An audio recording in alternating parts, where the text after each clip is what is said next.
In this session, I'm going to show you the process that you can follow to craft your own ideal client sketch. I'll give you the 7 key elements that you need to think about when you're creating a sketch, and I'll give you a simple template that you can follow to complete each of those 7 steps. This is literally what the world's top copywriters and marketers do.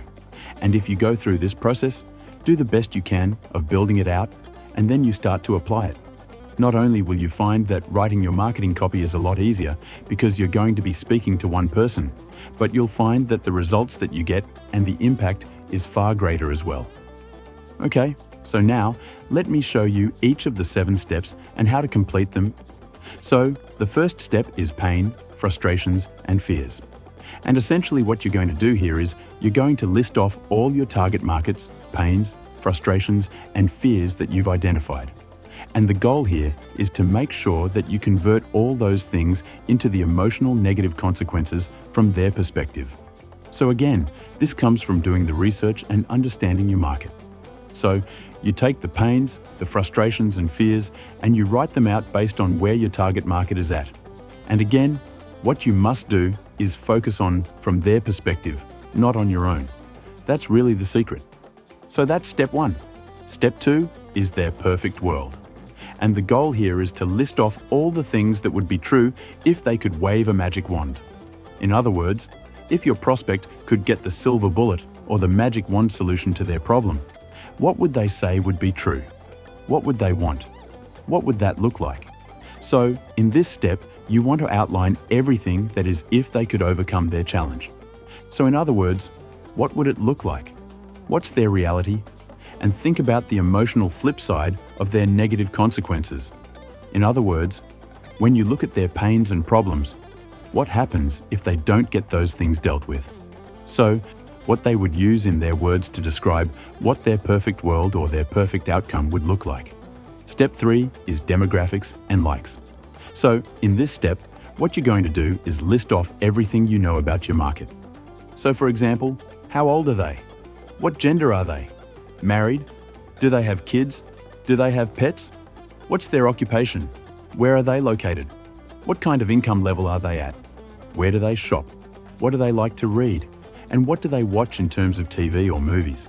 And again, the more you get to know your audience, the better you're going to be able to name a lot of these demographics and things that they like to do. Because again, once you start to understand how they think and the things that they're interested in, you'll then be able to pepper those things into your marketing, and that will instantly resonate with them. All right, step 4. What's their magic bullet? What would be the ideal solution for them for the problem they're facing?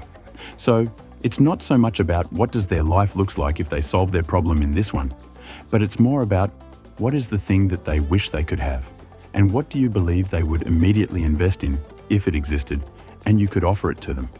So again, this is not about reality in terms of what do they need, but is it that they would want their magic bullet to be? So an example that I like to use, which is relationship coaching. And so for her, the magic bullet for her client, who is a woman who's over 40, looking to date great quality men, the magic bullet for her would be that she could go to a party or a networking reception and put a special secret pair of glasses on. And when she did that, automatically all of the great available men turned neon green when she put those glasses on. So they sort of jumped out, so she knew which men in that room that she needed to go and talk to and see if there was an interest or an attraction there, and not waste the time on all of the other people in the room that were not going to be suitable for her. That is a magic bullet solution. Now obviously, the question is, well, can you create that? And of course, the answer is no.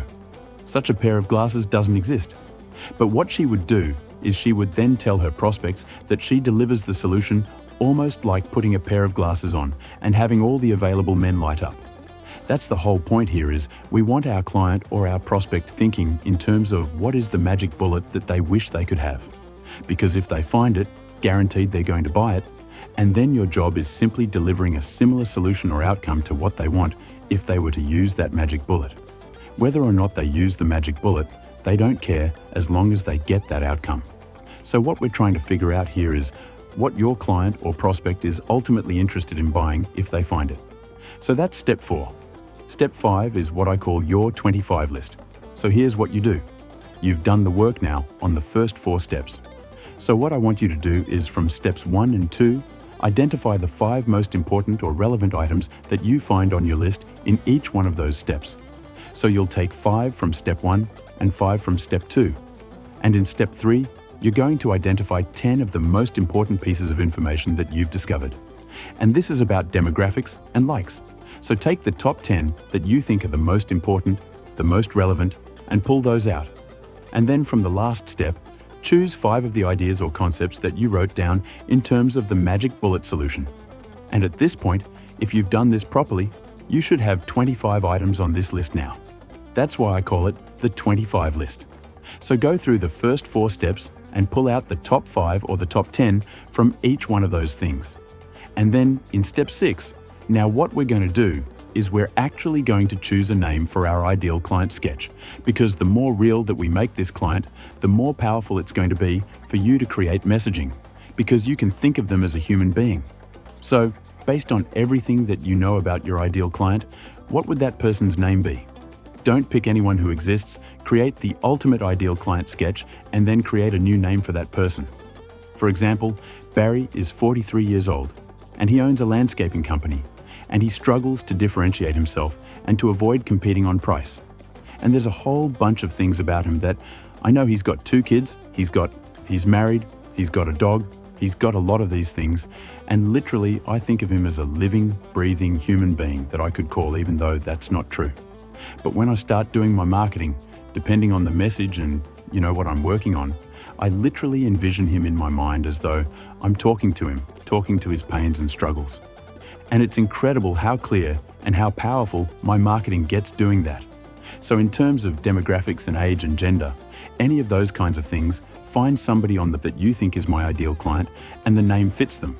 So download and print out the photo of that person and put it on your wall and literally look at it when you're writing. This is very powerful. And this is how a lot of the best marketers in the world go through the mindset of really getting into the mind of their prospect. And so the bottom line is, the more real your ideal client becomes for you, the more authentic and powerful your communications are going to be. So good luck and have fun with it.